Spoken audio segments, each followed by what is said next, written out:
first encountered Agnes in graduate school. I read a case study about a young trans girl in the 1950s who lied her way into the UCLA gender clinic to get access to surgery. And I remember reading it and thinking, this whole thing— Framing Agnes is a new documentary written, directed, and produced by University of Victoria Gender Studies professor Chase Joint. It took 2 awards at Sundance and has its Canadian premiere this Sunday at Hot Docs.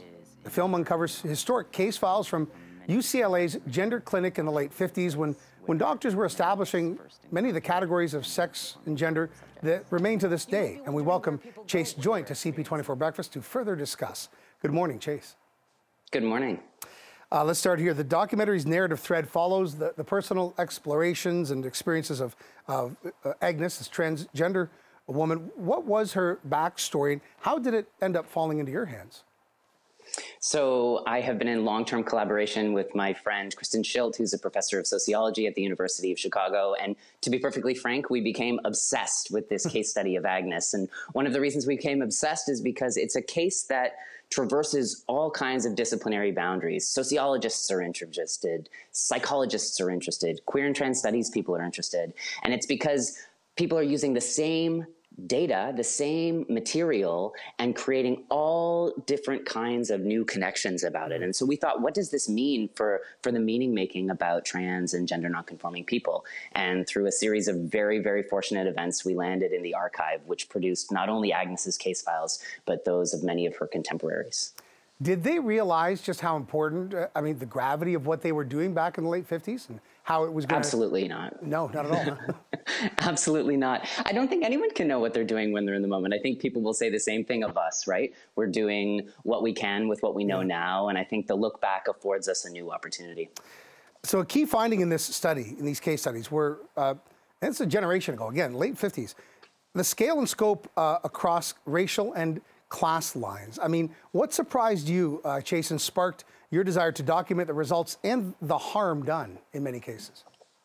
Yeah, so, it's not lost on any of us that Agnes is a white, middle-class, passing human who wants to, in some ways, disappear into the normative suburban landscape. And our archival finds reveal people of color, poor people, people who were accessing the clinic for reasons that escape the kind of historical and research records. So it's really an opportunity for us to think intersectionally, to think, how do race, class, and gender combine and align to provide access to some and deny others access to those very same spaces? Last thing, Chase, gender education has become this frontline flashpoint right now. Big issue in American pop culture and politics. Classrooms and corporations have become weaponized, right? You got parents and right-wing and religious politicians on one side, school boards and unions and left-wing leaders on the other. It's this culture war. What damage to the progress that was made in the 90s and early 2000s could this have? To your point, we are in an unprecedented moment of near global backlash against the rights of trans people. And I hope that our film is one of many opportunities to look back at the very flawed and very formative makings of trans history and to rely on extraordinary contemporary trans artists and thinkers and cultural producers to chart new pathways forward. Chase Joint, the documentary is called Framing Agnes. It premieres, its Canadian premiere, this Sunday at Hot Docs. Congratulations on an epic piece of work, and I hope everybody gets a chance to see it. Thanks so much. Appreciate it. Well, the #1 richest man in the world, Elon Musk, has landed Twitter in a deal worth almost $44 billion US. This after ramping up his efforts to go after the social media platform amid growing debate about free speech and endless bots. Tech expert and evangelist Mark Saltzman joins us now live on CP24 Breakfast. Mark, good to be chatting with you this morning. I mean, this is such a significant story when it comes to social media. Elon Musk had been pursuing the purchase of Twitter incredibly aggressively. Do you understand why he wanted it so much? Well, he's already built, obviously, several multi-billion and even north of $1 trillion companies with the likes of Tesla and SpaceX. And at least in terms of valuation, he's done this with the Boring Company and Neuralink as well. So this could be just, another mountain for him to climb. What are you going to do when you're worth $260-something billion? He loves the platform. He's one of the most followed people with 84+ million people. So he thinks he can change things around. It's a fraction of the size still, as popular as Twitter has been over the last 16 years, including used by world leaders. It's still a fraction of the size of like a Meta, Facebook's parent company. So I think he sees the faults in it. According to him, he's a free speech absolutist. What I think a lot of people are concerned about, however, not just having one person own, obviously there's going to be other gatekeepers, but with him owning Twitter, I guess it's similar to Jeff Bezos owning Washington Post 9 years ago, but someone in control of the narrative, right? So a business person that could maybe, even though he says he wants everything open source, so it's all transparent, what are his thoughts there? And then as a free speech absolutist, does he want to reinstate people who have been previously banned from the platform? The likes of Donald Trump or Alex Jones, whether you're spreading misinformation or hate, Louis Farrakhan. I mean, the list goes on and on. Do we want that kind of, Twitter has made some great headway over the last couple of years, cleaning up the swamp, if you will. So a lot of us are concerned about what's going to happen going forward. It's still pretty swampy and pretty bawdy out there, though. And even in a joint statement, though, as Mark, you well know, Musk said he wants to get rid of spam bots, make Twitter's algorithms more open to the public to increase trust.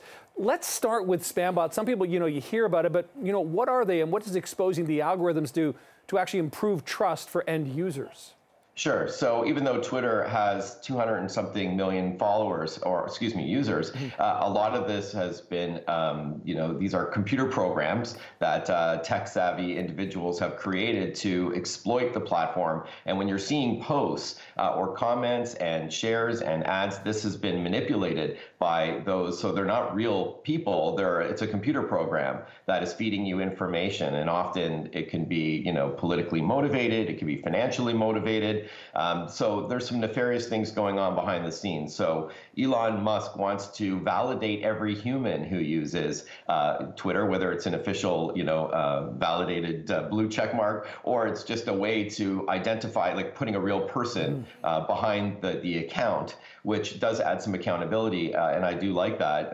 And that may, slow down some of the vitriol there if you're, actually putting your name out there instead of just hiding behind a false name. So there's a couple of issues that he wants to clean up. Again, from what he says, it sounds like, okay, this is what Twitter needs. But on the flip side, are we going to revert back when it comes to things like, allowing people who spread disinformation? Are we going to give them the platform to do that again? Yeah, it's going to be fascinating to watch and see what Elon Musk is able to accomplish with Twitter. Mark Saltzman, always appreciate the insight. Thanks for being here this morning. Yeah, thanks for having me, Nick. Take care. Yeah. All right, well, after 2.5 years, Canadian comedy legend Rick Mercer is finally out of his cabin or cave, back on the stage once again, hosting the Just for Laughs comedy tour. And you keep going. Canadian history is about fighting long and hard on the right side of 2 world wars. It's about leading the world in opposing apartheid. It's about taking a pass in the Gulf War. It's about inventing insulin, the zipper, and the Robinson. So this 19th edition, called Just for Laughs Comedy Night in Canada, will feature co-star of Stars Rami, Dave Merhej, festival favorite Iman El Husseini, and 2018 Juno Award winner Ivan Decker. Together, these comedians will visit 18 prestigious theaters across the country. So we welcome to CP24 Breakfast now, Rick Mercer. Rick, good to have you with us this morning. So you say that, you haven't been on the road in a long time, and ironically, being on the road feels more like home to you. Oh, it's unbelievable. I can't tell you how great it feels. I think everyone in show business, we didn't like to think about it, but we were wondering for the last couple of years, will this ever happen again? Will we ever get in a room with 1,000 people laughing? And it's happening. We've been selling out across the Maritimes. We're heading to Ontario today. It's just been a great feeling. It's the laughs are there from minute one right to the end of the show. It's just, I can't tell you how great it feels. I can't tell you how many shirts I've ironed in hotel rooms in my life, and I've always hated that part of being on the road. And now I'm ironing. I'm just happy as Larry, getting ready to go to the theater. Everything is great. Yeah, it feels very domestic, Rick. Can you talk about the reception? I know that the show in PEI was sold out. What are you getting from the audience? Well, that's the big thing. They're coming out in droves and we're selling out, and that's very exciting. And I think there's just a palatable sense of joy. People are just happy to be out and doing this thing. You know, my sister came in Halifax. She hasn't been out of the house in 2 years, and she was just over the moon. And it's just wonderful. And to be working with comedians of this caliber, every night I stand at the side of the stage and I just laugh my head off. They're just so funny. They're so on. Everyone's brought their A game. Everyone is just so glad to be back at work, and it's a wonderful feeling, and it's such a fun show. And I think that's what people need now more than ever.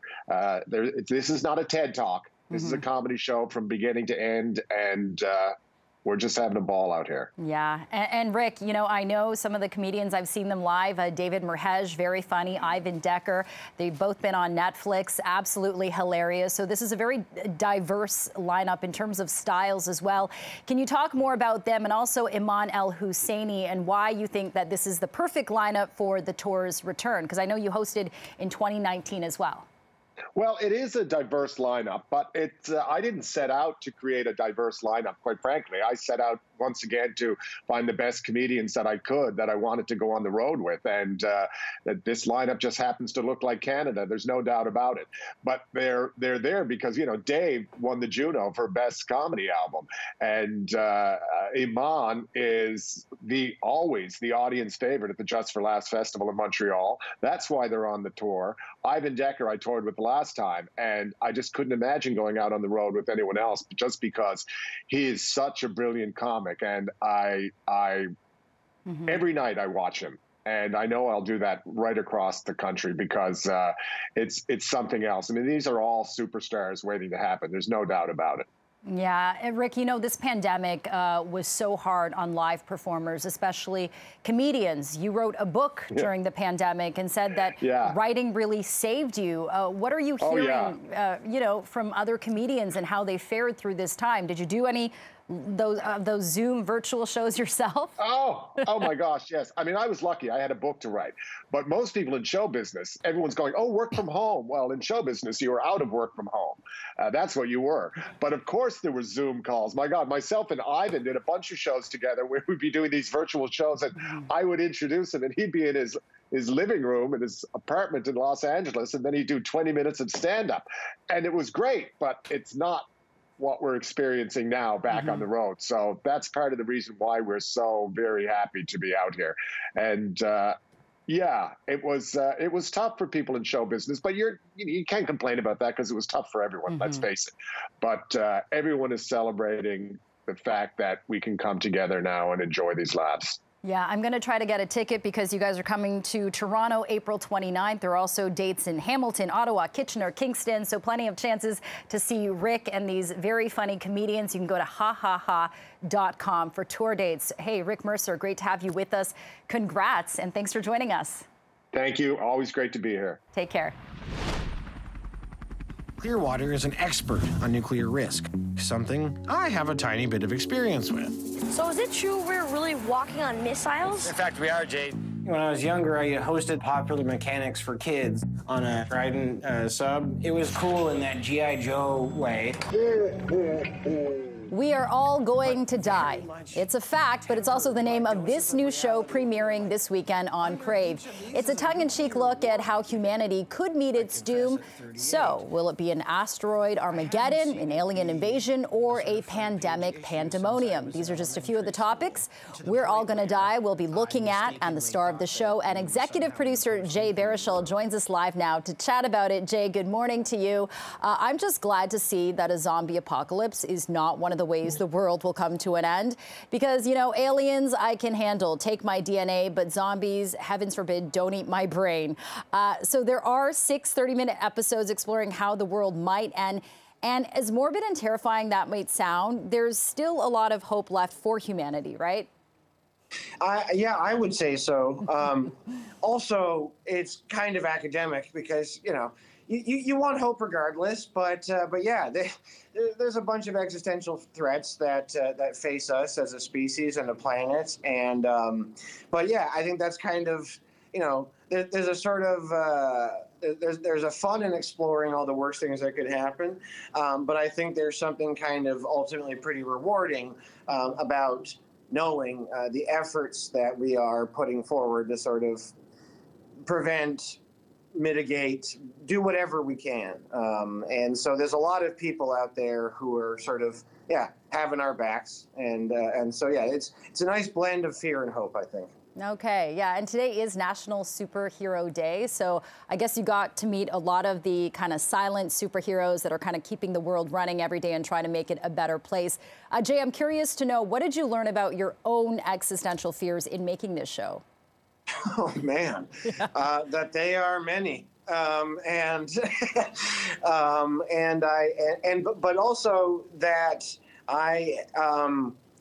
I guess that I think like a lot of people, to some degree, on autopilot or doing some version of burying my head in the sand, you know, and I think that everybody does that to some degree, has to, because we also live in the sort of, you know, for lack of a less goofy term, the information age. And so it is damn near impossible not to be overwhelmed by kind of scary and depressing data.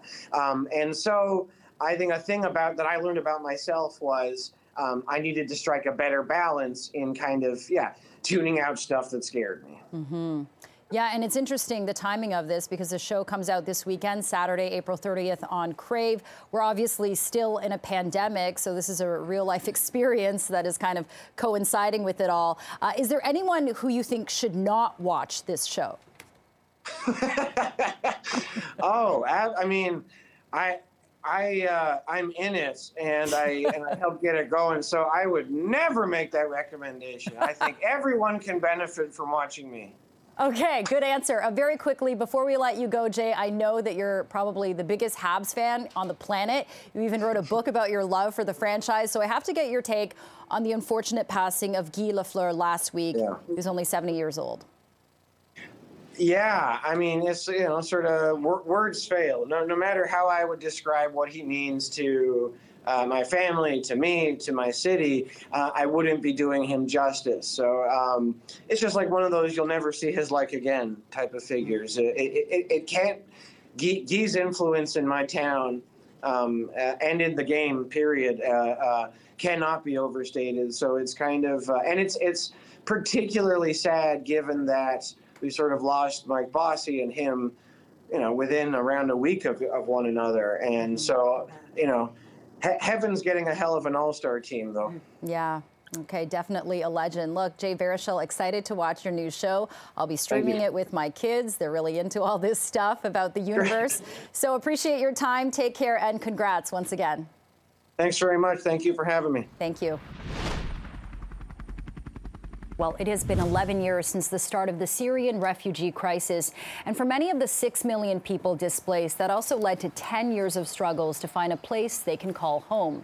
A new documentary called Batata, which will have its North American debut at Hot Docs this year, follows the plight of a potato farmer named Maria and other Syrian migrant workers in Lebanon. The film took 10 years to make and has also captured milestone moments like marriages, births, and even deaths. Nora Kevorkian is the director of Batata and joins us live now on CP24 Breakfast. Nora, good morning to you. This film is shot over 10 years. You said that it wasn't your original plan to make the boyhood of Syrian refugees.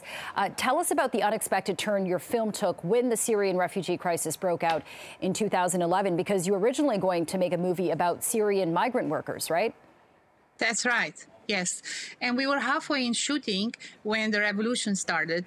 And then I realized that this story was becoming a much larger story about the lives of the Syrian people. I was on the ground welcoming all the people who were escaping the revolution and the war.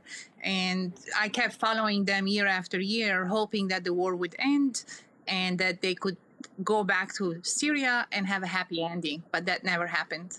No, that never happened. And, you know, we're seeing some images of, I guess this is the potato farm in Lebanon in the Bekaa Valley, be completely transformed from what we were seeing now on screen to just rows and rows of white tents turning into a refugee camp. Now, when you started filming this, Maria, the protagonist in the film, 39 years old, you must have gotten really close to her and her family. And you say that you even developed a kind of survivor's guilt every time you would stop filming and come back to Canada. Can you talk more about that?